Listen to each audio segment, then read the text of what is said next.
Cassie Young is a GP at Primary Venture Partners, where she's helping direct investment for their new $625 million seed fund. After 15 years running GTM teams, she's now one of the sharpest operator-turned-investor voices in the go-to-market space. There's actually like a reckoning coming for go-to-market leaders around we can't operate the way that we used to. The data that's really resonated with me is Cassie shares the most common gap she sees that undermines trust in a CRO and the exact framework you need to survive your next board meeting. I think boards are done rewarding effort. You have to be able to articulate the direct hit on the P&L. Plus, Cassie issues a direct warning about the new technical baseline for the C-suite and outlines the new skill sets executives must have in 2026 and beyond. I think that every executive needs to be able to. If there is any portfolio company that isn't taking deeply seriously, we have a problem. This episode is for you if you ever want to build a more successful team, keep the trust of your investors, and outmaneuver your competition. Welcome to the Revenue Leadership Podcast. Today's guest is Cassie Young, who is a general partner at Primary Venture Partners in New York. And Cassie spent 15 years running go-to-market before becoming an investor. And most recently, she was the CRO at Sailthrough before its PE exit, then oversaw a $200 million MarTech roll-up at Marigold. And now she is one of the sharpest operator-turned-investor voices in GTM strategy in the country. I'm sure you've seen a bunch of her writing and speaking around. And we're going to talk about a specific thesis of Cassie's today, which is the fact that GTM leaders need to become increasingly savvy about understanding and managing their P&L in a world where AI is significantly changing the economics of go-to-market. So tons and tons to dig into here. I'm really excited about this one. So thanks for joining, Cassie. Thanks for having me, Kyle. I've, as you know, been a fan follower for a long time, so I'm thrilled to have the opportunity to come on and jam with you for a bit. What did I miss in your background that is worth people knowing? I think that summarized it well, but maybe one double click I'll offer just sort of in the go-to-market background is that, I've managed sales team, I've managed marketing teams, I've managed customer success teams, but I will be the first person to tell you that under no circumstances am I the best VP of sales, the best VP of marketing, the best VP of CS.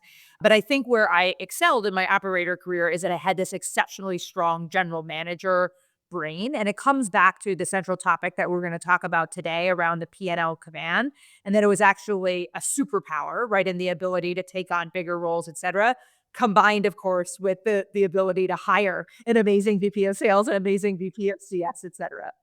That is a profile we're going to see a lot more of over the next couple of years. Somebody who Yeah, could I think think.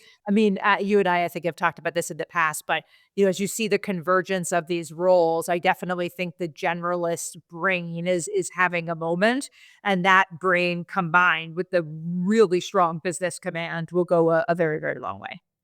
You've talked about this thesis that the GTM bloat era is over. What do you mean by that, and how does it affect how CROs should be thinking about the world? Sure. So the background on that statement was if we think about traditional software, we were extremely protected by rich gross margins, right? And so there was a lot of nonsense, for lack of a better word, that kind of happened in your operating expenses of the business because you had that cushion and the float.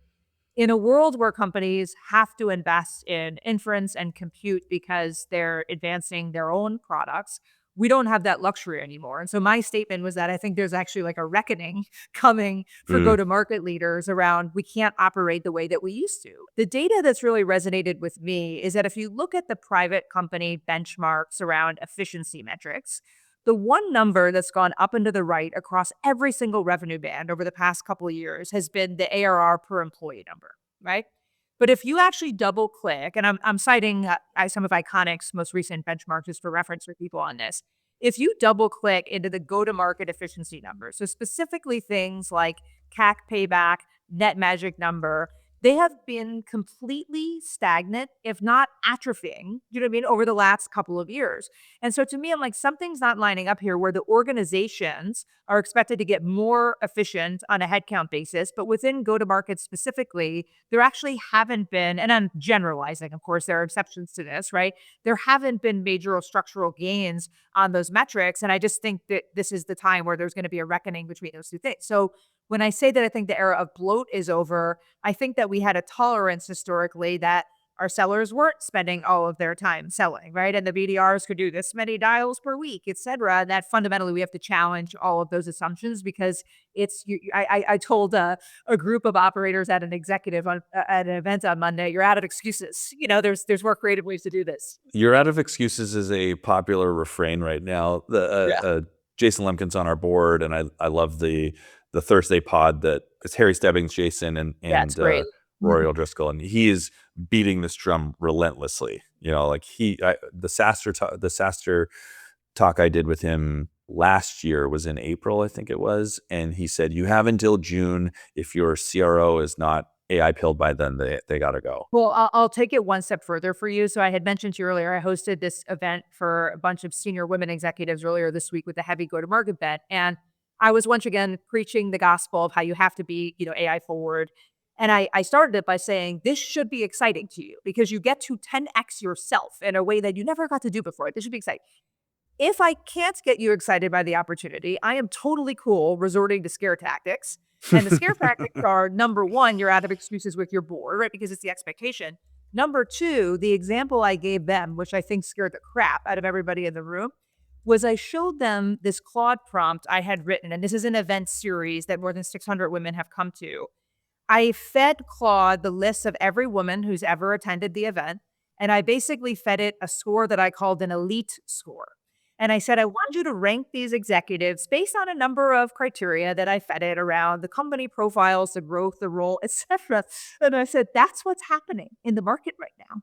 Right. And I said, I'm using this as an illustrative example of if you're like companies have reputations for what they're doing. And I asked Claude to give me the logic, by the way, of why it rated every person that it did.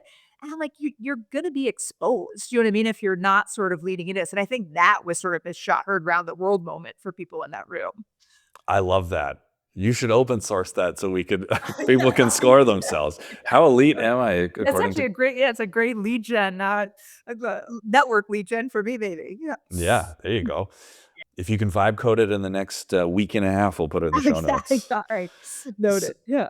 One of these like scared straight tactics or frameworks that I share, and it applies to revenue leaders. I was just talking to RevOps consultant who's super sharp, and it's applicable to that space, or like healthcare or hopefully education, is that AI is really going to be the death of the administrator and the rise of the orchestrator. And it's sort of a cliched saying, but I think it's a good framework to say, like, if you're viewing your job and the tasks you do day to day are administrative in nature, if it's, just like rolling up a forecast and taking information from one place and giving it to another, like if you're a middle manager and a lot of your job is to just like manicure a forecast and then talk to a bunch of people and then give that to somebody else, or if your job is to make sure, like if you're standing in front of a customer and you're just intaking information to put it into a system so that it could go somewhere else, like those jobs should go away because AI can do them so well. But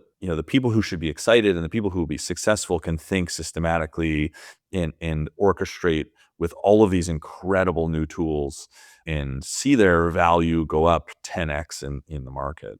Yeah, for sure. And there was an interesting piece. I don't know if you saw it by another New York VC at Slow Ventures a couple weeks ago that was written a little bit satirically, but it went quite viral because he said in the future there's basically only going to be 4 jobs, right? And the Oh yeah, I job did see this. so basically, like, for people who didn't see it, number one, and he meant this in an endearing way, right? It was like the AI slop cannon, but he actually meant the people who are like building all these agents and very Yeah. fluent in the tools. The second was, the folks who are going to be responsible for all the fun, like cybersecurity, SRE, et cetera, that comes out of that. The third, where there's hope for all of us, right, is the adults, right? And you have this crystallized knowledge, you know what I mean, where you have taste and you have judgment and you can apply that. And then the fourth was like his very funny bucket, which he just called hot people, right? Where he said, Yeah. we're going to eat like these sales and customer facing people to make business happen. But that's a long winded way of kind of agreeing with what you're saying with, right? Where there are these sort of core jobs to be done. And anything that kind of sits at the intersection or the connected tissue is just not going to be needed from humans. And it's satire, but there are a lot of kernels of truth in it. And I think that's why it went viral, right? Because they're absolute kernels of truth. And I had read this article I don't know, a couple of months ago. It was actually specific to venture capital, but I actually think there's broad applications in other industries. It was in data-driven VC, and it was asking this question of what does the future VC org chart look like? And Hmm. really, the position they had put forward was you have these supercharged juniors, do you know what I mean, who are managing all of these agents, et cetera, but that you need junior people because it's an apprenticeship model. You need a bench for talent, and then you have deal makers. And when I read that article, I'm like, I actually think that's the same in many other industries because people talk about things like legal tech. And I think about large law firms. I have many friends who are partners at large law firms. Their job is to be deal makers, right? You know, to go out and sort of get these clients, et cetera. And so I do think you're seeing a convergence around a number of these key themes around where is human oversight actually quite beneficial and required when it comes to doing business. The 20 VC episode with Aaron Levy, I think it's really interesting on this I too. Not actually haven't listened to that, but that's good for work for me. I listened to it in the gym this morning, and that's where this like administrator versus orchestrator mental model came from, because he was talking specifically about legal. That Aaron Levy's the founder and CEO of Box, super cracked and on the cutting edge of all things AI, really, really sharp thinker, especially when it comes to enterprise. And so what he was sharing is that he actually thinks there'll be more lawyers, not less.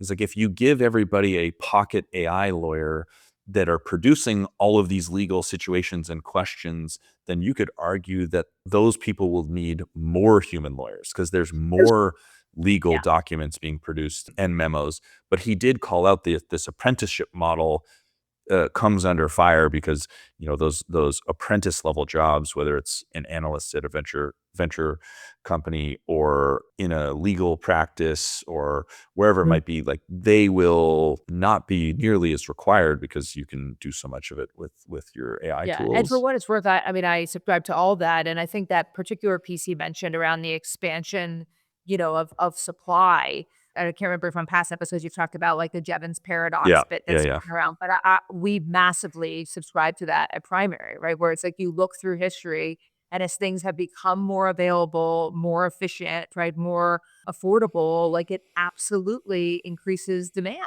Yeah. I think this will be no exception to that. And for listeners who maybe haven't read or heard me talk about this, Jevons paradox is basically, the concept that as something becomes less expensive, people don't spend the same, use the same, and spend less. They actually up their spend, and so they might spend more than their original amount, and which is like now considerably more because the cost has gone down. And I relate that back to engineering, and I think if you want to know where any job is going to go, just look at software engineering, because Mhm. that's the market that has been most touched by AI. And there are more engineering roles posted than ever, and it is harder than ever to hire engineers, because if you're, for us, we are shipping 4 times the number of PRs per engineer today than we were 12 months ago. And we're not saying, okay, great, like, we only need half the engineers and we'll accomplish the same. No, no, no. Oh, It is. that's such an important framing, Kyle, because I feel like the world has gone down this rabbit hole of like, we can cut all these rules, right? It is. And I tend to come at it from the lens of like, undoubtedly, there is bloat, as we talked about before. But I get very excited about thinking about what you just mentioned, which is what happens when we get to 10x every employee who's in this organization, right? That's like certainly how we think about it at Primary. And we're not an operating company, but we bring that same lens to the portfolio companies because it's ridiculously exciting. Do you know what I mean? In terms of the clip that you get. So I think everyone kind of goes toward this, oh, get like strip out 20% of the headcount, et cetera. And to be clear, like there are places where that makes sense to go and do it. But I think we often don't spend enough time talking about the other side of that equation of what it does in terms of accelerating revenue, et cetera. Yeah, yeah. Even like our BDR organization has grown in efficiency and productivity like drastically over the last little while, thanks to AI. I'm pulling forward headcount now from like from our model 4 months out. I was like, well, the economics are incredible. Like, let's just do more of this. Let's just grow faster. And because our CAC payback pencils out really nicely, like we can go do this. And I think this is the piece that people miss, is that they just assume companies are going to pocket the difference. But there's also the competitive dynamic. If your competitors are the same amount more effective, they're not going to ship the same with fewer people. They're going to ship more with more people. For sure, for sure. And I'll even offer from like a venture lens, a metric we pay a lot of attention to is burn multiple. So if people are new to that, right? It's basically for, every net dollar of cash burn, how many dollars of ARR do you bring into the business? And, for scaled companies, there are very tried and true benchmarks around what you want to look for. Like obviously anything less than 1 is amazing. Like up to 2 is like fine. And when you're north of 3, it's like, that's like kind Yeah. of but the exception, the reason I bring it up right now is, our first check-in at primary is at seed. And so it is not uncommon at all that we would work with founders that have like pretty crazy looking burn multiples in year 1 because it allows them to establish this early mover advantage. But the operative part of that is they have a plan to bring it down. But it's Hmm. very common, you know what I mean, that they would be investing in R&D ahead of commercialization, right? Or even once they are selling, that they really want to keep pace with the roadmap. And so there's so much nuance, you know what I mean, in all of these numbers, even in the AI era, in terms of like the context is everything around them. What stage do you think burn multiple starts to be like a more helpful heuristic? I think, historically, I would have said like we'd start looking with like a very, very solid eye at the Series A. However, the Series A's are happening like much sooner than ever before. So I would say we're looking at it. You know what I mean? Like I think it's in the Series A portfolio company board meetings that I'm in, but I think there's a much more critical eye to it on the other side of the B. Now, the difference, that's burn multiple specifically, metrics that are happening earlier than they did show up historically are metrics like revenue per employee, right? When I started at primary, I never would have seen that metric in a Series A board deck. And there's not necessarily an expectation around it right now, but it's like everyone has the efficiency of their build on their mind. So it's showing up earlier and earlier. I also think that investors are paying a little bit more due to some of the retention figures early, right? And we know that the companies you sell to in your early days of building, eventually, like they're not going to be the perfect ICP. That's going to evolve. It's very common for me to be sitting in a later stage board meeting and see net retention broken out in 2 lines, right? Like current Hmm. ICP, all of our legacy customers. Right now, with all of this talk of experimental revenue, people definitely are looking at what's happening with like the gross and net retention early on because you're alleging that this is your ICP right now, right? And do you have an ability to protect the base? Because usually what happens is people sign a bunch of these early customers and it takes a little while for them to learn that they weren't the right customers. But in the moment, you're saying, this is who I'm going after. So you need some evidence, you know what I mean, that supports Yeah. that that's How are you thinking about where do you invest today in a world where the foundation model keeps eating so much? Like Claude Design is the perfect example. Claude now chews into a bunch of, what Figma is trying to do. And there's I think Figma lost like 7% of their market cap the day it was launched. And you see this every few months. Like, managed agents came out and killed a bunch of startups and Dispatch and like all of these. There's so many of these launches that kill a category, not kill a category, but yeah. but impact a category. And so, how do you think about where to invest Yeah. that a So I'm foundation gonna model answer might? so first of all, this is like the question of the hour. Do you know what I mean? So we're constantly debating this with every new deal that we see. Do you know what I mean? That's vertical specific in some way. So but I'm gonna take the question in two different directions. So one is like the category, and then second is sort of what's sort of the product strategy, because at this point this is probably, well understood. When we hear about like the SaaS apocalypse and what's happening, I don't worry as much around the DIY vibe coding risk. Do you know what I mean? For like the Hmm. full platforms. Like when people say they're going to vibe code their own CRM, I kind of roll my eyes and I'm like, that's going to work in mid market and enterprise until there's the first massive major security breach. Do you know what I mean? Like Yeah. everybody wants a throat to choke. But where I think there's extreme risk in that category are like the classical point solutions. And where that gets messy for startups is everyone has to start for the most part, you know what I mean, as like a point solution or a wedge. Hmm. And so it's like, how do you earn the right that you're accelerating the product roadmap quickly enough to make this compound startup view that you don't become at risk for that replacement? So I want to just make that comment that's not specific to a category, but I think a lot around this, like, what is your point solution to platform playbook and plan? And like, how do we get Mm. highly connected and what that looks like and what is your right to do it? On the category specifically, I mean, I think the question we ask ourselves is there are categories where people want things that are purpose built for their domains, right? And you hear a lot of this chatter around what's probabilistic versus deterministic. So I'll give you an example. we're investors in a company called Mayburn, now sort of a Series B company in the fintech space that's really challenging, fund accounting and administration software. You cannot make a mistake in that business. Like you can't make a mistake with capital calls, right? And that's a business that's still managed in Excel, believe it or not, right? And Hmm. there's certain, solutions that do part of it, but they're underwhelming and have low NPS. And so that's a category where like that needs to be taken down. Here's another one. I'm an investor in a company called Lyric that's in the enterprise supply chain AI world. That is a math game. So when you think about decision science for supply chain, 70% of the reasoning that goes into it is actually operations research expertise. And so, yes, maybe at some point, you know what I mean? The horizontal players are going to go after it. But the way that I think about that is, okay, right now that company Lyric has access to all those same models and they've got 200 people working there. You know what I mean? Yeah. With that domain expertise to go and do it. So that's type of the framing. I think the more interesting one in the world that you and I live in is like we talk about businesses like OneMind. That's one because people ask me about it all the time. And I'm like, listen, revenue leaders want stuff that's built for them. Like at the end of the day, for their job, the customer is really high stakes, right? And so to the naked eye, people are like, oh, like I'm engaged with the customer. But when like when your butt is on the line, you know what I mean? For sort of delivery, converting those leads, expanding them, you want something that's very trained. So that tends to be the framework for how we think about it is like really how do you get to know the buyer and the customer and really what the demands and the specificity are. We sort of get comfortable or don't get comfortable with it that way.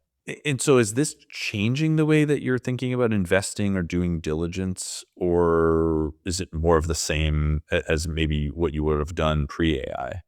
I'm gonna give you like a very specific example. So I met this company a few months ago, and it was this like major eye-opening moment for me because it was the first time where I thought to myself, I probably would have invested in this company a year ago, and I'm Mhm. passing on it now. And I'll walk you through kind of like I'm not going to get into the specifics of the company, but the contours of the diligence process because I think it'll be revealing. This was a company where like the founders were just absolutely lovable. Do you know what I mean? Like just absolute, really, really fantastic team. My initial test with any business is like, one, do I like the problem statement? But then second, how quickly do my diligence nodes get back to me? Right? Because if Mm. I have to chase them for a second email, I'm like, this isn't a hair on fire problem. You know what I mean? Because if it is a hair on fire problem, they're gonna be like, I want to learn more about this.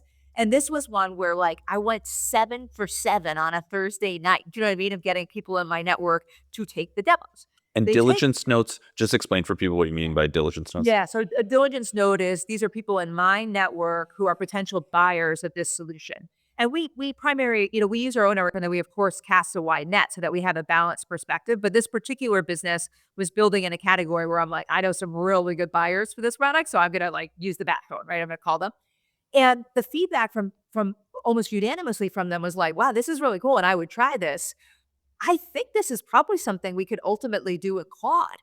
But and I had this moment of like, this company is gonna get ARR traction, but I don't know what's gonna happen on the other side of it. And Yeah. I think that's the tension that we have to wrestle with right now is and that's I think the question, like to your point about process, is just going even deeper with the customers to understand like what's happening in their organizations and like what do their own roadmaps look like? How are they thinking of the buy versus build? But that was I actually made a point of bringing that example up with my partners because I was like, guys, this is the first time that I really had a stop in the tracks moment of, wow, like something has changed in terms of how we're evaluating things. And is it a category that's close to engineering, or like why was it that that felt like, oh, it's susceptible It to it was it felt like a problem that if you solved it, if you solve the core business value proposition a few times, you could probably use a horizontal solution, do you know what I mean, to train it with your own sort of business know-how on it. Yeah. Okay. Momentum is a powerful tool for turning sales and customer conversations into go-to-market intelligence. Using Gen AI, it extracts, analyzes, and automates customer intelligence across your GTM org. The best part, it's not a new platform for your team to adopt. It integrates seamlessly with your existing stack, or it can straight up replace your conversational intelligence tool. At Owner, we ripped out Gong and went all in on Momentum. It writes back to our Salesforce directly, captures forecast and churn risk, autofills CRM fields, shares product signals, and tracks sentiment. Companies like Cursor, Zscaler, Ramp, and 11 Labs use it every day. Check it out with a free trial at momentum.io. I want to switch gears and now talk more about what CROs need to do in this world. So maybe just like lay out the thesis. We touched on a little bit of this reckoning, but just touch on like how AI changes how a CRO needs to operate from a macro perspective and the P&L fluency idea, and then I'm going to break it down. Yeah, absolutely. So let's start very, very macro. So, at the end of the day, we talk about the board metrics that matter, right? We're always talking about growth. For years, everyone was turning back the clock to 2015 and the battery T2, D3, the triple, triple, double, double, double. And now everyone's like, that doesn't even matter anymore. Because companies are actually growing at an even faster clip than that. I bring that up because at the end of the day, revenue leaders, that is still the tip of the spear for what they need to go and do. But it's not enough on its own anymore, right? Because as we said, in traditional software, you are protected, right, by these 80% gross margins. And when I say protected, let's like double click on an example. Let's use pricing. 'Cause I think pricing is having a real moment right now. In a world of 80% gross margins, where it functionally meant like the cost of bringing on an incremental customer just wasn't that material. If you messed up pricing, look, it wasn't that consequential. Do you know what I mean? For any particular one customer. If you do that today, do you know what I mean? In terms of, and what I tell people is, you forget that every magical feature, every new agent has insane inference costs that come Yeah. along. So if you charge too little, you are functionally paying customers to use your product. But on the flip side, if you charge too much in this extremely competitive environment, your competitors are going to eat your lunch. Do you know what I mean? Because they're going to figure it out before you do. And so I think the first thing the CRO has to understand is like your suddenly your pricing is actually becoming a huge part of your business strategy, right? As you sort of work through that. And I think that's why you see the rise of sort of consumption-based pricing, et cetera, that's more tightly aligned to that. But I think that the next thing we have to think about is what is the cascading effect on the metrics that matter? And I don't have perfect answers to this, but I'll tell you some of the questions that are on my mind. In a world historically where sales compensation was done on ARR, and we have wildly different gross margin profiles for Mhm. businesses, that suddenly doesn't feel so good anymore. Do you know what I mean? Like in a business that's Yeah, fundamentally, totally. hypothetically, like you're making 30% gross margins, like that math's going to break down. And so it's funny, Kyle Poyer put out a piece a couple weeks ago around, he kind of came up with this set of like what he was positioning as the new AI native metrics, where he talked about things like, gross profit on token consumption and things like that. But I think there is this bigger question of, as the revenue leader, need to sanity check the math of the function. Because in a world where your fully loaded commission expense was 25 or 30% of what you're bringing in, but what you're bringing in has now been watered down by 50%, that's going to get problematic very, very quickly. So that's my overall frame is like the contours of the P&L are changing drastically. And the CRO has to understand what that is. And there aren't perfect solutions yet, but I think having that partnership with the CFO to be asking the intellectually honest questions around is the math is incumbent on every great go-to-market leader. We talked about the macro, changing the board metrics that matter. And so the pressure that CROs will feel is what from the board? So I think boards are done rewarding effort and want to see impact. And let's go through some examples of that. I mean, I think when people talk about efforts, like these are the tools we're using, these are like the incremental gains where, maybe this is, what the coverage rate is of the BDR now, or how many connects we're getting. Yeah. Don't mishear me. Like those are fine leading indicators of where the business is going. But I think again, because of this pressure of like, we can't benefit on the margins, that we have to get smarter around how we're managing our operating expenses, you have to be able to articulate the direct hit on the P&L. So the example I give people, and I'm not trying to pick on like digital deal rooms, but I tend to always use this as my example for better or for worse. It's like, okay, if you're the CRO and you're talking about I invested in this digital deal room and it's great because now we kind of cut a couple days off our sales cycle. And when we cut a couple days off our sales cycle, now let me walk you through the 3 layers of math that work out to the incremental gain that I get per year. That's too much math for the board, right? I really believe that it has to be like, what are these direct line impacts? And so I tend to talk about it. I sort of coined this acronym that I call the PRIME framework. And it's P is productivity, R is retention. We'll come back to these in a minute, what specifically I mean. I is investment efficiency, M is momentum, and E is expense reduction. And I'm not saying you need to do all of them, but my hack for CROs is like, you got to be able to line what you're doing up into one of those, right? When you're talking about this. So when I think about productivity, I do like revenue per employee as a good, that Hmm. now, by the way, that's also a metric that we could question because ARR per employee, if you only have 30% gross margin, it's different than ARR per employee when you have 80, but Hmm. put that aside for a moment. And, On the and retention, employees have a very broad range of cost. Like totally. ARR per, if you have an entire company of 500K a year engineers, is a little different Yeah. than, oh, we've got some people in Latin America, we've got offshore, we've got some cheap BDRs. Yeah. You'll like Kyle's piece because one of the metrics he talks about, I think, is ARR per headcount dollar. I can't remember if it was ARR or another metric, Yeah. but he talks about normalizing it per headcount dollar, which I like over We're just talking about this internally right now, yeah, that's which interesting. is because close to half of my team is in LATAM. And Mm-hmm. then, another 40% is in Canada. And so it's not like for like to a fully burdened US headcount, like in many of the companies that investors may benchmark us Yeah, against. that makes sense. That makes sense. Yeah. So revenue Yeah. per So employee, yeah, revenue per employee. On the retention side, I just mean net retention or gross retention. Nothing cute about like the customer's happier. Like does it keep them and does it grow them? On the investment efficiency, that's when I start to think about metrics that I alluded to at the top of the hour around sort of net magic number, right? CAC payback, but like it's very evident in sort of the board flash metrics, right? As we see them. Momentum is where I talk about top line growth, right? Because that of course mhm, is very, very important. And then expense reduction is, self-evident, right? And how do we take costs out? But as you and I said it a bit ago, Kyle, like to me, that's not the be all end all. Do you know what I mean? That's one option of many different things you could do. And so when I'm looking at go to market solutions to invest in, I won't touch it if it's not obvious to me that it doesn't hit one of those 5 things, like, pretty immediately, if not multiple. And so, as I think about that as an investor framework, my call to action for CROs has been I might think about that as a buyer framework, do you know what I mean, in terms of the things that are gonna stick around. Because I do think it's like, it's great that people are adopting stuff, but that's now, as we said, like, everyone's out excuses. That's the baseline expectation. It's what are you doing with it? And my experience, with some exceptions, your present company included in those exceptions, has been not everyone is thinking that way. And for those folks who didn't read the top line piece that I put out about this, I asked Kyle to give me some data because I said I'm going to go to some of the more AI native CROs that I know because I think that I appreciate that you guys are leading by example, right? In terms of this is how we're partnering with our CFOs, and I think that needs to become the norm. But right now, I think those are more the exception cases. yeah. We are definitely hyper focused on, because so we have an incredible AI leader for sales, YG, who, when we talk through his projects, I'm going to just use Prime. I like it as a framework.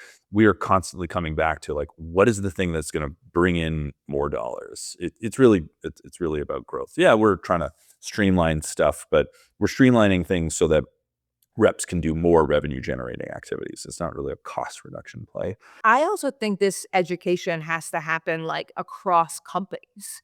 Do you know what I mean? Like I'm a huge believer in sort of transparency and education. And, I think it's a lot of times very easy for employees, particularly like individual contributors, to be like, why, are the goalposts changing, et cetera. And understanding this context around like the world of business has changed. Like fundamentally, business models are not what they were is extremely important context. And I think it's incumbent on the leaders to make sure their teams understand that. Something that my team is sick of me saying is, like, there is a gravitational force within quotas. They only go up. Like, that's the only direction. And when quotas start going down, like, that's when you should be worried. We capture some of the efficiency in quota increases, but a lot of the efficiency we share with the rep and just let them smoke their number. Yeah. And It's funny you say that because when I hear that, right, and it's been now 6.5 years since I've been on the operating side, but I'm always like, what a privilege that you get to work in a place, do you know what I mean? Where you have this ability to hit these crazy numbers, you know what I mean? yeah, Because of the product. Yeah.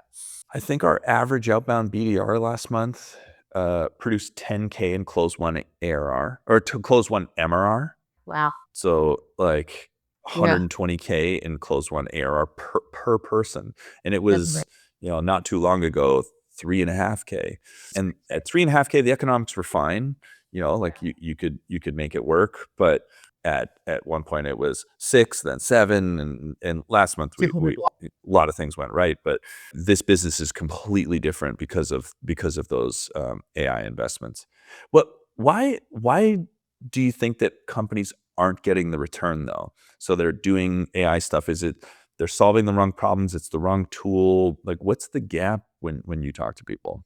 I mean, I think this is very organization dependent, but there's like a number of different patterns I've seen, and some are all maybe true, right? So, the first is like I think there's just insane sprawl around initiatives. You know what I mean? So it's like we're trying 50 things, maybe or maybe not. There's a clear owner on what those are. There's clear objectives of what we're trying to achieve, and I think like one of the downsides of letting everybody experiment, do you know what I mean? Is you just end up without real focus. Do you know what I mean? It's the classic like 2006 Yahoo memo of the peanut butter manifesto. Yeah, You know what yeah. I mean? Where you spread yourself really thin across all these things. So I think that tends to happen a lot. One framework that I'll borrow from Becca, the head of sales at Clay, she recently spoke at an event I was hosting, and she presented this sort of like great maturity curve visual for go to market leaders, where she talked about like level one of the maturity curve is just sort of like individuals are using AI.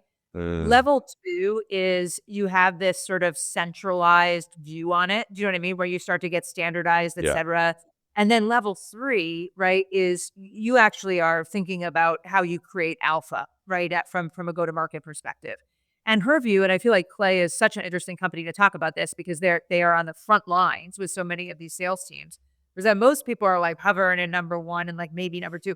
And I think that is probably a lot of this too, right? And it comes back to that first point that I made that there's we're in the early innings of these like centralized centers of excellence. Now, that said, I do think that is the org design moment and movement that we're living in where you're seeing more and more of that. Do you know what I mean? Where people are saying, okay, we're going to have, a centralized team. Everyone's expected to use the tools, but we're going to try to get like a little bit more organized. Do you know what I mean? Mhm, Around like mhm. specifically what the initiatives are. So I think we're going to see a lot more of that, the balance of this year and beyond.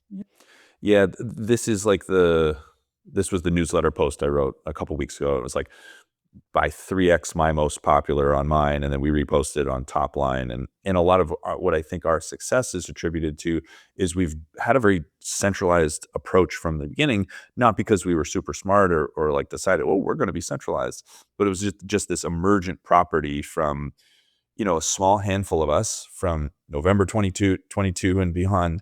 We're just obsessed and thinking about all of the places we could apply this, and we didn't want to bother like trying to convince everybody else to learn the tools, and we just built things, deployed it to the reps in the surfaces that they already use.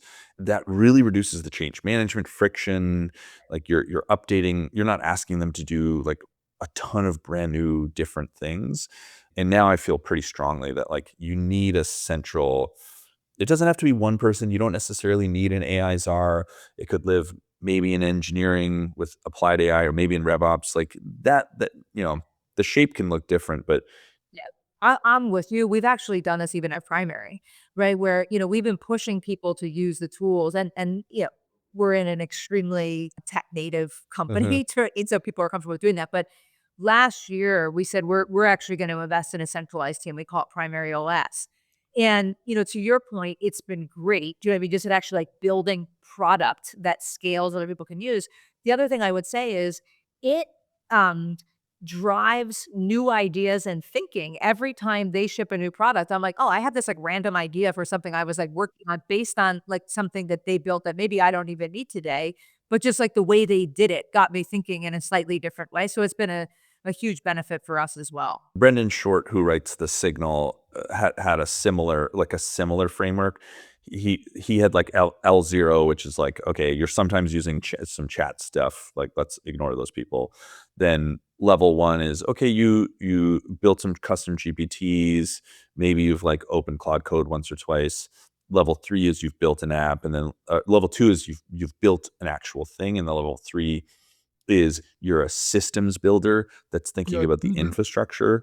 And this is Yeah, the conversation him and I text or Slack a bunch about these yeah, topics. And the thing we're really thinking through is how do we get both central and decentral? So centralized deployment and expertise and also building an infrastructure that more people can start to plug into, so that they can, if they have an idea, they can explore it in a way that's actually meaningful, and then bring that idea back to the centralized team who will make it production grade. Yeah, yeah, I love that, and we actually do a little bit of that with that OS team in terms of, like, people can sort of submit their tickets. You know what I Yeah. mean? And, like, those guys are working on, like, very systematized products, but they also sort of have a queue, right, of things they can look at and sort of assist with. But your point on, like, how they coexist, I tend to be, like, number one sort of fangirl, the old Charlie Munger quote, you know what I mean? Like, "Show me the incentive, I'll show you the outcome." Yeah. And I go back to this, like, and I'm not talking about token maxing, to be clear, but I do think where it's like in the performance rubric, there needs to be, do you know what I mean, some assessment of what people are doing and what they're building. But when I hear about these like leaderboards of tokens, I'm like, you gotta be kidding me. You know what I mean? It's like Yeah. it's like the classic, right? Of like, I'm just gonna like book a ton of meetings. You know what I mean? And it doesn't matter what happens with them. Yeah. Yeah. So I just want to keep picking at like where companies are struggling. So initiative sprawl, not being clear, maybe not picking the right things. Org design certainly is an issue. Any Do you think there are any other drivers that are leading to people sort of like deploying AI stuff and just like having it fizzle or not get the results they want? Some of it is like, what is the level of resourcing that's put on like ensuring that you're accelerating time to value with those products, right? Because here's like another, there's so many applications for the org chart in so many different ways. Like some of these AI tools, just name it, like require a heavier lift to get going. Do you know what I mean? So if there's not the ample like buy-in to go and do it, I think there's a lot of people who invest in these tools, but I look at when I was operating, I always used to joke with my implementation team, like phase 2 never happens. You know what I mean? Like Yeah. just get over it. So like it doesn't happen now, it's not happening, and we're gonna churn the customer, right? So like you have to kind of redefine the milestones of what this is. But one trend I've observed in our portfolio companies on the vendor side, so not as the buyers, but I think it pertains to the buyers, is some of them are moving implementation under product. And I don't know if that's gonna be like a long-term trend or it's a temporary thing while we navigate what's going on with AI, but I think it has direct implications to the thing you and I are talking about, which is if customers don't see the value, it's so easy for the tool that's slightly better implemented that launches the new feature to come in and tangentially take Yeah. that share of wallet. And so I think there's a lot of that where, you end up buying a lot of stuff, but it kind of goes back to the sprawl again. Like you're not fully invested in any one of those tools. You know what I mean? As you go and do it. But I'm going to be very blunt with you. Going back to this thesis, like I will tell you, like I meet a ton of CROs because I'm like interviewing people for our Mhm. portfolio companies and stuff like that. A lot of them, like, don't understand the P&L. Like, I have gone on the record saying this, like, Sam and I have been talking about it for years at Pavilion, like, and he now does the P&L, like, fluency command. So I'm like, people suck at this. Like, it's actually really bad. Not to, like, make it an easy throwaway comment. Like, I think a lot of people don't know how to articulate this story. And so even in places where it may be happening. So my number one hack for CROs is, like, you better be taking your CFO to lunch. You know what I mean? Because you need to understand where they're being pushed and how to speak their language, I mean, and how they're thinking about the function. Because I worry that even in places where maybe this is happening, people just like fundamentally don't get how to tell that narrative arc, do you know what I mean, around what's actually going on.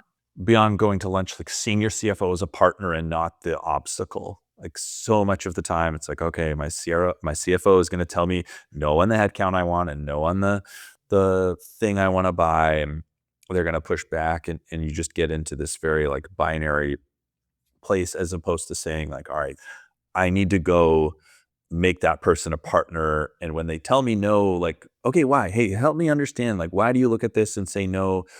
And not in the objection handling way, which I know we do sometimes, but in the like deeply inquisitive, like walk me through like your logic to Yeah. say X, Y, and Z. And once you can Yeah. start getting The there, then final things get Yeah, easier. yeah. And the final point that I'd be remiss if we didn't hit on is I think Elena Verna at Lovable has done some good writing on this around how like executives need to be vibe coding. Do you know what I mean? They like need to be in the tools.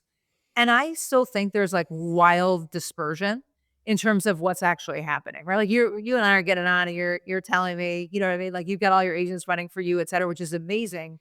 I do still think there are people who are, like, removed from the work, and you have to use the tools, right? Because your imagination will run wild for your own team, do you know what I mean, as you go and do that. And I'll offer myself like as a personal example. I mean, I feel like for months I'm like, I have to carve out more space. You know what I mean? To like get into Claude Code. And I remember at one point I was like, I'm just devoting a Saturday to this because like I am Mhm. not going to get better at it. Do you know what I mean? That's why I go and do it. And I think again, this is a place where every leader has to invest the time because it's going to open their aperture for what's possible, how to storytell, how to push, etc. I sort of wanna start asking people to just show me their Claude usage. Just like, "Hey, open up your Claude settings, click on usage, and I wanna see how many tokens you've spent this month." And it's, it's not to get to the token maxing thing or be reductive, but if you are on the pro plan and you've spent Yeah. 14% of your monthly budget, then it leads me to believe you're just in there asking for recipe ideas and having it rewrite your emails. Yeah, I mean, another way to flip that question, right, which I've definitely done for people, is like, what have been like the three most like transformational professional leverage things you've done in it? You know what I mean? Because that, you know what I mean? Like, I think that's like an interesting question of like different people push themselves in other ways of like, where'd you get super creative, right? With the, and again, when I ask people that question, I get great ideas, you know what I mean? In terms of Yeah. like things to go and do. And for me, it's been like, look, I always deal with this example. Like, I live and die now by this like daily briefing I get every morning at 9:15 that basically tells me all the stuff that I, like, said in different channels I said I was gonna do and didn't Yeah. do. Like, it was reminding me, like, I'm recruiting this speaker for an event in June this morning that on a Zoom call we had last Friday, I said I was gonna send her the recording for, like, this back stuff, and it's silly stuff like that where I'm like, again, it's I'm, like, 10Xing myself where I'm like, "Oh, I'm, like, on my game." Do you know what I mean? Yeah. Because it's, like, not and I think I was, like, pretty on top of not letting things, like, fall through the cracks. To me, it's like I'm picking on that as a very microcosmic example, but when you think about you have 20 workflows like that that run every single day, like, you can imagine for me, like, portfolio company management, like, all of the stuff that comes back to me, relevant news around those industries, like, it's crazy, like, the ability to synthesize all this stuff in one place. Yeah. I have something similar and honestly, it's overwhelming. I was like, "This is the amount of stuff that I've said I would do in a day." I was like, I That's why I just have to run it every day 'cause every week I just have a heart attack, yeah, it's it like was on Fridays, so, yeah. because the first time so I rebuilt my OpenClaw from scratch a couple weeks ago. Then it was so it updates my Notion task list, and so Mhm. it ran it after this week, and then I had, like, 40 tasks. It's like, "Oh, something's broken, it must be doing duplicate things," and then I started reading them, it's like, no, like, actually, every single one of them was, like, either some Slack message I had to send or I needed to do some email intro, and then I've started to try to build now so Kai is my AI chief of staff, KAI, Okay. and Yeah. Kai has his own email, and Kai is a Slack bot as well, and so I'm now trying to build the second layer to for it to just go do like, execute all those tasks, and that has been shakier. So you're gonna after the podcast, you'll get a follow-up from Kai that will have the episode, a bunch of assets, and it's gonna write 5 LinkedIn posts for you in your own voice. So it'll go scrape what you've written and it'll My use LinkedIn post, yeah, I love that. LinkedIn's tougher. I haven't been able to figure out how to scrape LinkedIn. Yeah. But like your newsletter stuff, and it'll take your tone of voice from this recording and write some stuff and send it. So you can give me some critique on it Yeah, because it's only happened a couple times. But I've similar had that issue with LinkedIn, by the way. I think I was telling you we jumped on. I was just like doing like a bunch of event recaps and stuff and having AI write it for me. And same thing, but I'm like, now I've just fed it like good old fashioned, like here's like the copy paste of like 20 things from the past, just like use it. You know what I mean? And it's like it's pretty good. Yeah. so Yeah. my OpenClaw is in a virtual machine in DigitalOcean, and so because I just don't want it on my like work Or okay. computer yet. Yeah. We do not have that at primaries. Okay. Yeah. For obvious in any business, I think it's hard, like, particularly with the sensitivity of all the portfolio companies. It's, like, a little mind-boggling. Yeah. Yeah, Yeah. yeah, and so I'm still wading through how to build the right system of action and that's the next layer, and I think, like, that will be the biggest unlock because then it's, like, getting actual things done. Like, right now, I'm still sort of the assistant to my chief of staff sometimes, sending the Slack Yeah. messages and doing whatever. But this is the big architecture challenge, going back to one of this sort of central versus decentral conversation is in the organization, if somebody could build this shared infrastructure with, the context graph and a baseline set of skills that then you could plug into and enough safety built around it. So it's not going to like nuke a bunch of Salesforce records or share stuff. But this is, I think, one of the questions that is still unanswered and unresolved that I'm eager to. How are boards measuring CROs differently now? So we talked about the P&L fluency. They want to see results, not just like effort. But are you measuring a CRO on like whether or not they vibe coded their own thing, or like how do you think about measuring a CRO differently in this world? I mean, I think it's about, at the end of the day, it's always going to be about outcomes. Do you know what I mean? In the business. So the Mm, first thing is like, nothing really matters if you aren't hitting the plan. You know what I mean? So that hasn't changed, and that's not going to change. Right. But I think what I'm listening for are sort of the stories of what's happening in the business. And where I lose interest is just like incremental anecdotes. Do you know what mm, I mean? Versus these tales of like transformation in the function and how it's working and what that's looked like. Right. So when we like, I always love hearing the examples of like the super creative go-to-market engineering unlocks that they've like figured out for their particular business. So I'm listening for those stories versus the like, we tested these two things. Do you know what I mean? We had a mhm, percent gain when we did blah blah blah. It's the richness of the anecdotes. And so what one call to action I would offer to the revenue leaders is like, take credit for your work. Do you know what I mean? So as you hit those numbers, share, do you know what I mean? 2 or 3 of the, hey, like we're pushing AI and I want to highlight for you. Do you know what I mean? Like some of the more transformational things that have happened as a result of that. I think it's like very, very powerful. Again, that does not matter if the numbers are in the toilet, right? yeah. But you're on a good sort of trajectory and plan. I think like reading people in on what you're doing, like board members crave hearing that. So it's less about the specificity of like what's going on. It's more like show me the evidence, right? At that level, I'm gonna trust you know how to manage the leading indicators and the people. I want to know what the Yeah. outcomes are.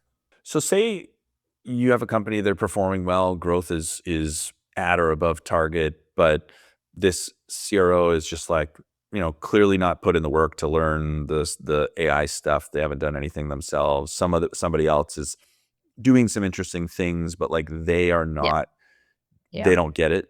This is not something that Yeah. they care about. Yeah. How much of a red flag, or is that now grounds for evaluation? Like how serious Yeah. do you take that? Yeah, so first off, like we're picking on CROs for obvious reasons here, but I'll say the same thing applies to like any executive, right? We want to hear it from people officers, we want to hear it. Like it's a little easier with product and tech, right? It's way more straightforward to kind of discern what's happening there, but it's every function. We rely on our conversations with the CEO, right, to get the feedback on how the team is doing. And I think what has changed, this is a central discussion topic with every CEO. Mm, Right. So when we're doing that sort of closed session and we're evaluating the team that's around the table, there's always been this question of like, is this the right executive for today? Or is this the executive who's going to take you to the promised land? Right. And to be clear, like no answer is wrong to that question. You know what I mean? I've been a part of so many companies where it's like, we love the person who's here today. And like, we will ride them as long as like we need to continue doing that. But AI is part of the calculus in that conversation right now in terms of like, how forward leaning are they? And the I think the CEOs usually have a pretty good pulse. You know what I mean? Of like, is this person in the market? Are they pushing me? Right. And so mhm. we're not in the business enough to like be able to make that call. So I'd love to be able to say like, yeah, we have a perspective on it, but we're relying on the CEO to offer that perspective, but we're going to push. Do you know what I mean? And what we do benefit is the pattern recognition of what's happening elsewhere in the portfolio. Right. Right. So we actually just had this conversation at Primary. My partner, Jason Gelman, who runs our go-to-market operating practice. He's built out this like insane go-to-market engineering team for our portfolio companies, right? It's huge and it's growing at a crazy clip. And they're doing some cool stuff. And we had this conversation as a partner team where we're like, if there is any portfolio company that isn't taking go-to-market engineering deeply seriously, we have a problem. You know what I mean? Because Yeah. this is the future of how companies actually grow. So it's those types of conversations in the background of like, because of the work he's doing, he's now equipping every check writer and board member in our partnership to go into a board meeting and be like, well, I know what really best in class companies are doing. And I'm not going to like go through a checklist, but I know directionally, do you know what I mean? Like what sort of more mature operations look like versus those that are still figuring it out. And then just tracking back, so like, what is the level of AI proficiency that you are looking for? Like, what do you think is the standard that executives more generally need to hold themselves to? I think that every executive needs to be able to do basic things in Claude Code would be my bar.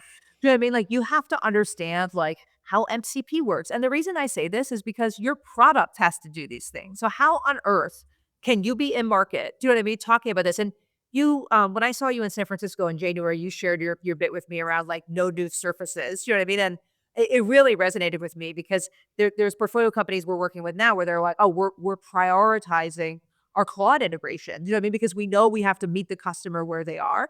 And so I'm sharing that anecdote because it's like you can't be selling the interoperability of your own product if you don't fundamentally understand how those things work. And so to me, that's kind of like you have to be in those tools and you have to have tried to hook up, some different things. You have to have built some use cases, right, agentically that are going to automate things for you.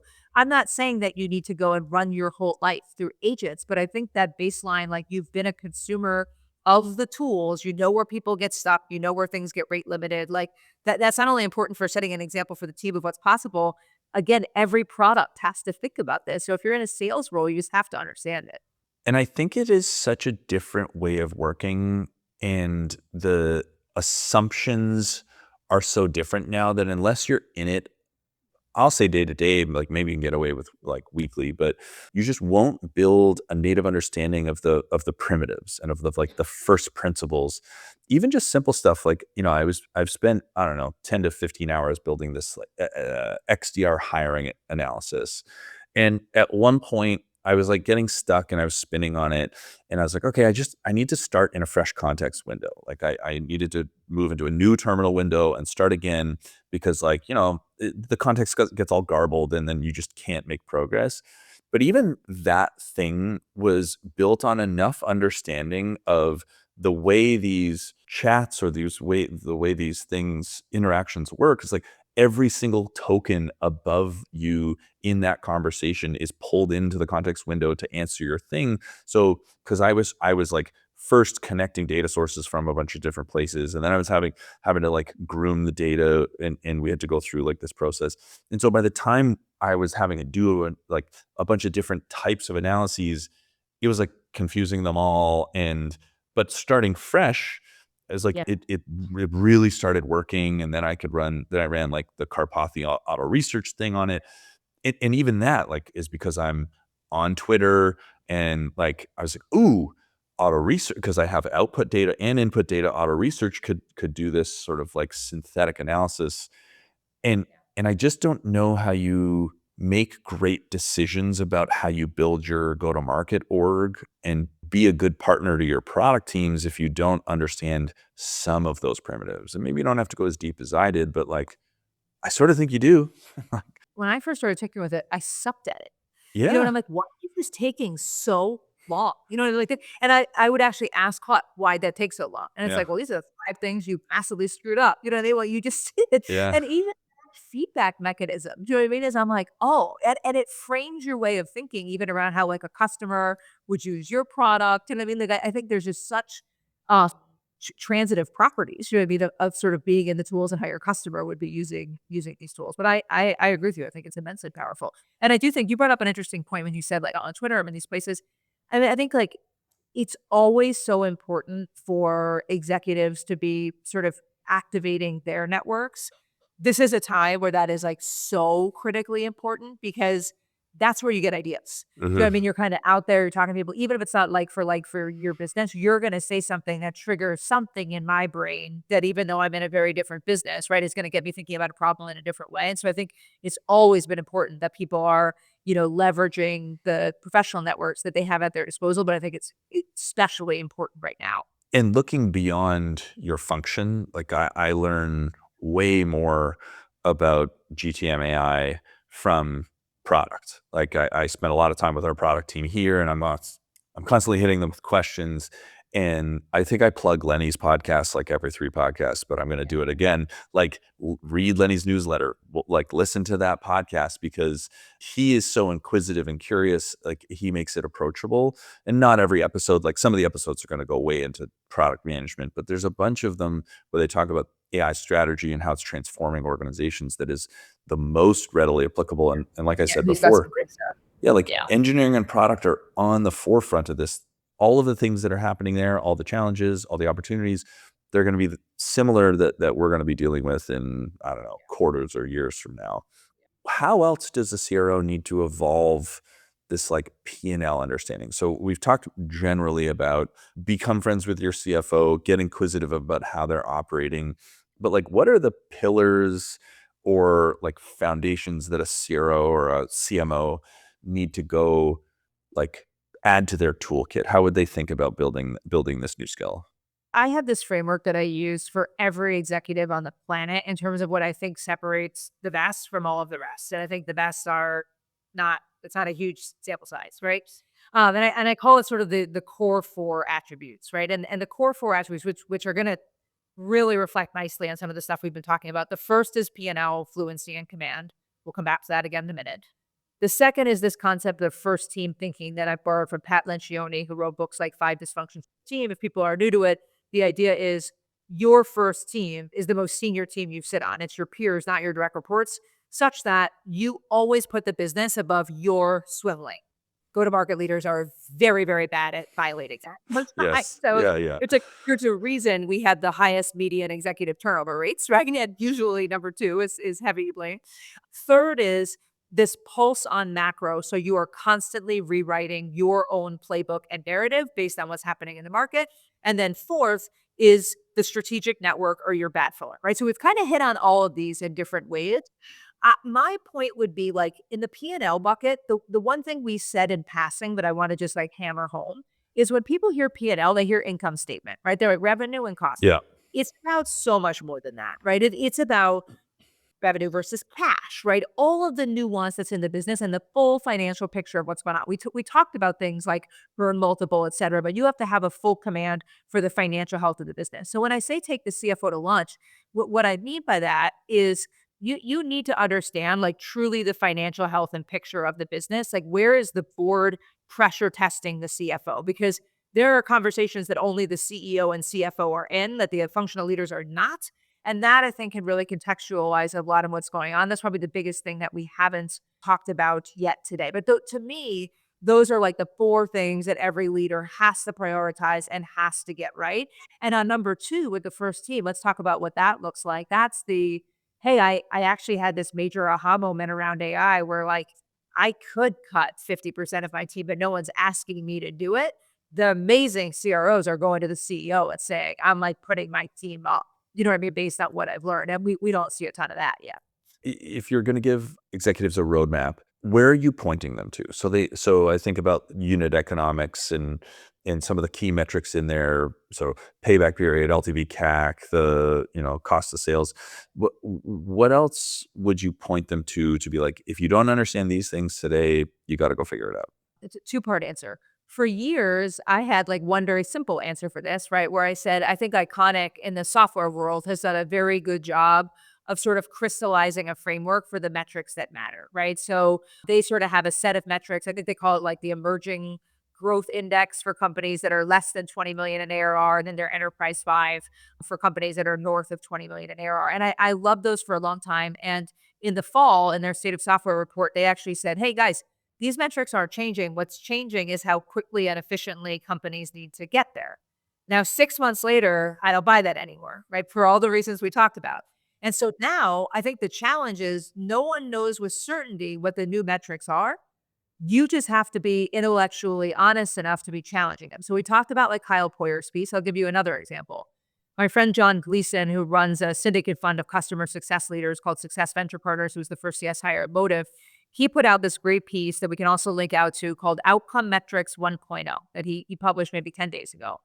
And he took inspiration from like the SaaS metrics 1.0 of however many years ago. And he put forward a list of metrics that he thinks are going to matter for CS more than anything else.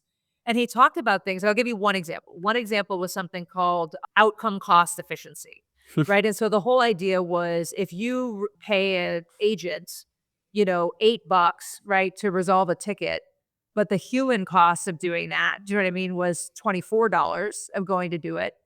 You basically got $3 of labor value out of that investment. And his thing was the higher the OCE, the better, the stickier the company's going to be. And even if people like your product, if they don't have that high OCE, like you're kind of doomed.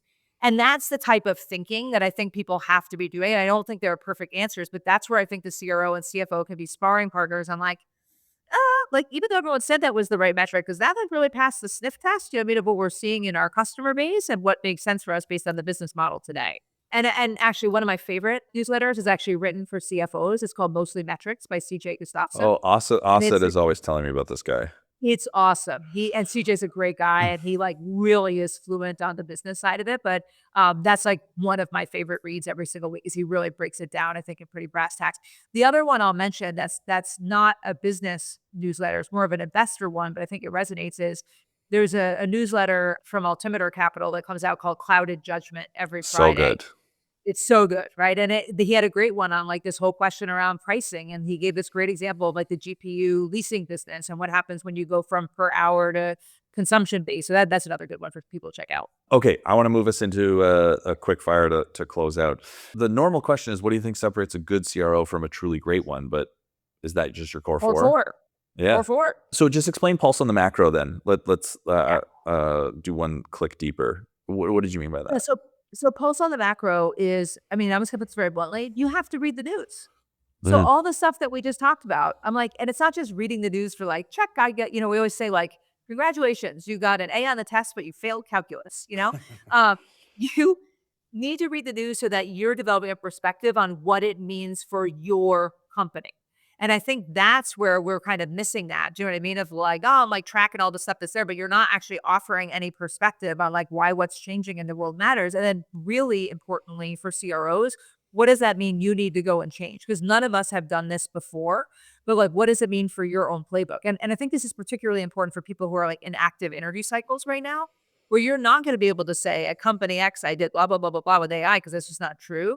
But you could say something like, man, based on what I've learned in the last 6 months, if I redid those 4 years at company X, I am super charged up about the fact that I could have done these 5 things completely differently. And here's my hypothesis for how it would have played out in the business. So I think it's the read the news, step one, synthesize into what that means for your customers, you, your team, and your company at large.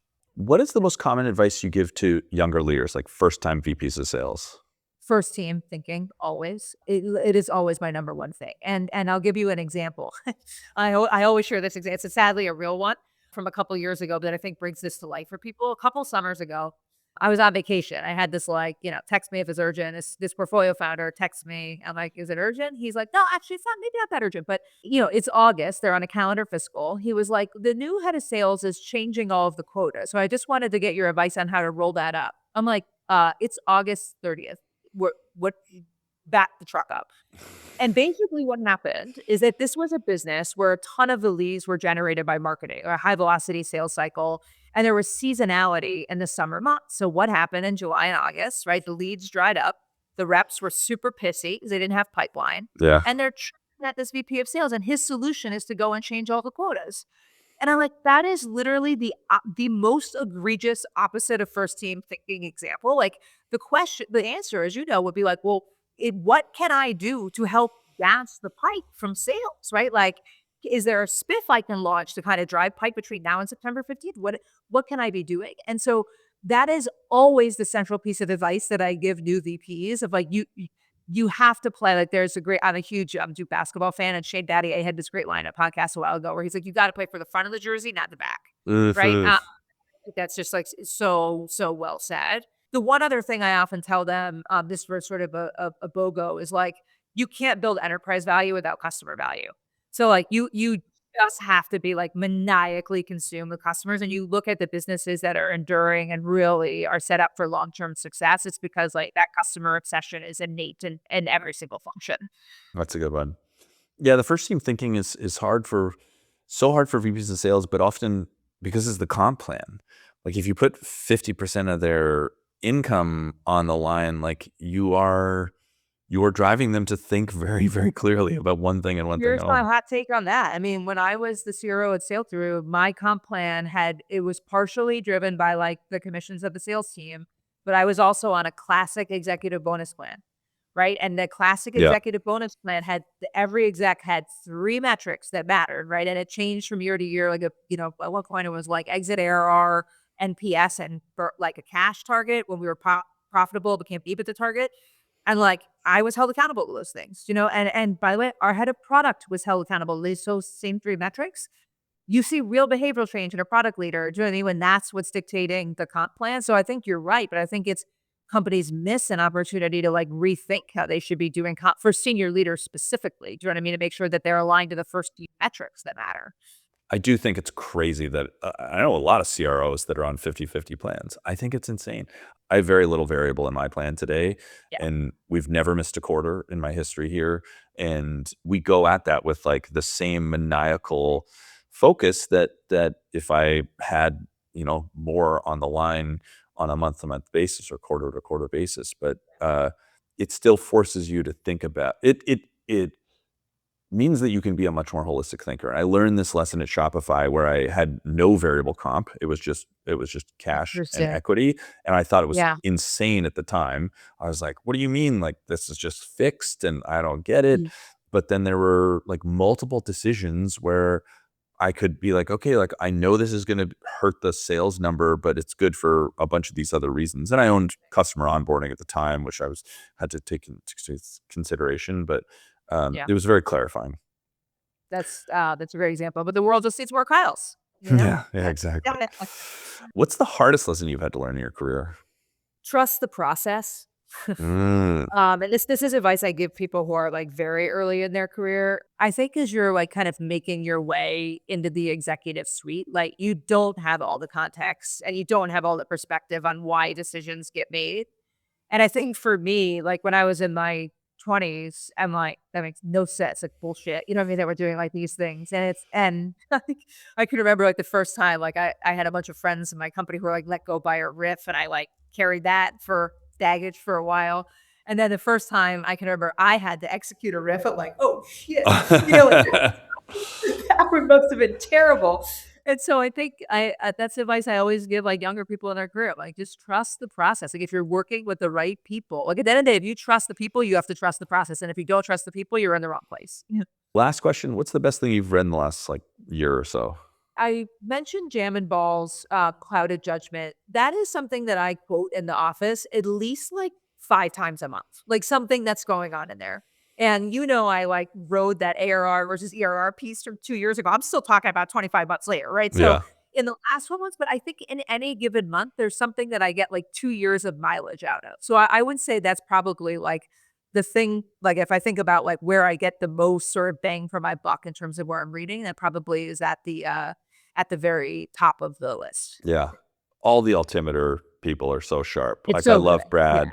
I was like, I good. just really wish they did that podcast more. Like I know. and But it's funny. My husband is like a voracious reader. He reads over a book a week. And I'm a news industry junkie. And so I'm like, at some point, I was like, it's really that. Like, I do not read fiction. You know what I mean? Like, it's not like I'm like, if I'm reading, it's about it's my pulse on macro. Yeah. I'm the same way. My wife's always telling me, "She's like, give your brain a break. Like, read a fiction book. It'd be good for you to, I know. round Had the yourself same out." conversation. We had the same conversation in my household, Kyle. So you and I are cut from a similar cloth. Yeah. Yeah, yeah. I read Yeah. Project Hail Mary or listened to Project Hail Mary like a couple Oh, weeks yeah. How ago. was that? Yeah. Amazing. I only really want to read sci-fi if it's fiction, and it was incredible. So top Yeah. marks. What book I did reread actually recently, and it's like an old one, was Ender's Game. Oh, Just cool. like Yeah. in the throes of all this, because there's a book I had read, like maybe it was in a college, and I was like, I remember that being like an interesting read many 20 plus years ago. Like now in this context. Well, so I do think it's actually kind of cool to think about. To your point, you maybe think of it with sci-fi, like some of these books that seemed really out there a while ago, and to reconsume that content now. Yeah. Very much so. we will wrap it there with a minute to go. I was excited for this one. I knew it would be good. Yeah, you and I could easily talk for hours, but I'm glad we're sparing people and camping it here. Yeah. Cassie, thanks so much for joining, and appreciate the time. Thank you for listening to the Revenue Leadership Podcast. If you enjoyed it, don't forget to subscribe, and you can find a link in the show notes. And be sure to leave a 5-star review, share it with your network, and please join me next Wednesday for another great conversation.